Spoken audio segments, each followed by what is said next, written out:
तो दोस्तों मेरा नाम है सचिन कुमार, आप देख रहे हैं कट्टर न्यूज़। तो दोस्तों खेसारी लाल यादव का एक ग्लोबल म्यूजिक जंक्शन से बैक टू बैक दो बोलबम सॉन्ग लगातार आया।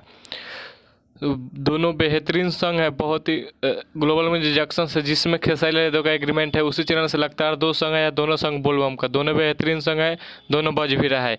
अपने वाल के स्क्रीन पर सबसे पहले ये फोटो देखिए, खेसारी लाल यादव, अखिलेश कश्यप, उसके बाद शिल्पी राज। इनका गाना एक अन्नपूर्णा फिल्म्स के लिए बहुत ही बेहतरीन सॉन्ग रिकॉर्डिंग हो चुका है। इस गाने का वीडियो भी शूटिंग हो चुका है। अखिलेश कश्यप जी एक इंस्टाग्राम पर फोटो पोस्ट किए हैं, वीडियो के दौरान फोटो निकला हुआ। सबसे पहले अपने वाल के स्क्रीन पर फोटो देखिए, खेसारी लाल यादव, अखिलेश कश्यप जी।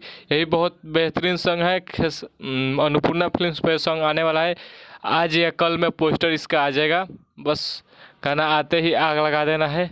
हम इतना ही कहेंगे। अगर हमारे यूट्यूब चैनल पर नए हैं तो चैनल को सब्सक्राइब कर लीजिएगा भोजपुरी का हर छोटी बड़ी खबर देखने के लिए। तब तक के लिए बाय, मिलते हैं नेक्स्ट वीडियो में। जय हिंद, जय भोजपुरी।